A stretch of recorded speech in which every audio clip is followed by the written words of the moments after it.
one day after the 10/7 massacre that murdered and burned alive and raped and mutilated and abducted thousands in Israel, student newspapers actually published articles condemning the state of Israel for its attack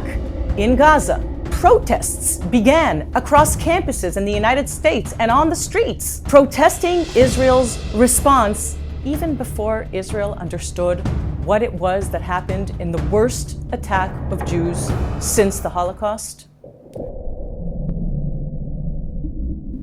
It's critical that we understand the three fronts in which this unconventional war for public opinion has been raging for decades. The war front of international institutions like the UN, the ICC, the ICJ, the war front of university campuses, and the third war front, which is new to our time, and that is of social media platforms or a digital reality. In all of those three,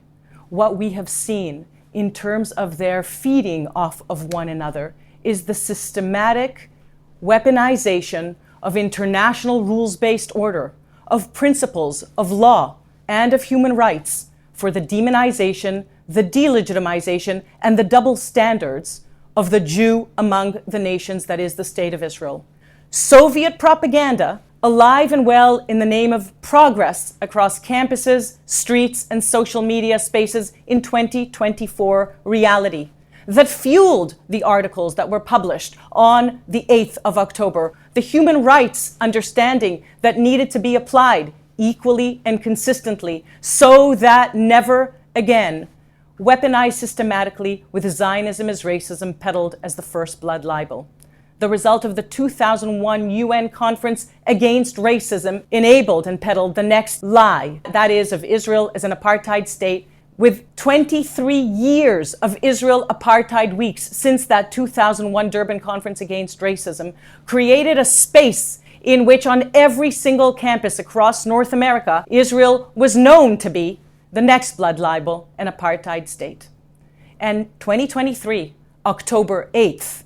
in what is the continuation of this unconventional war for public opinion that has been raging for decades, is the third and most Orwellian inversion of fact and of law.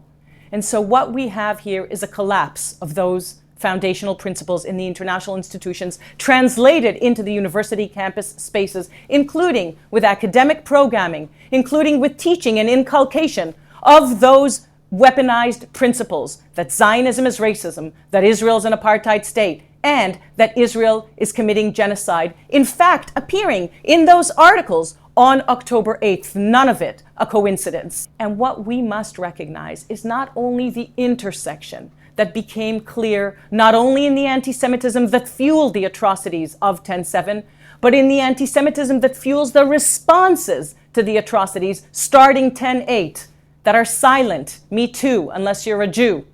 that deny even while those barbaric savages live streamed the atrocities they perpetrated. That's support. We are Hamas from the river to the sea and glory to our martyrs projected on university libraries. Hamas charter that, like Mein Kampf, calls for the annihilation of Israel and the murder of Jews.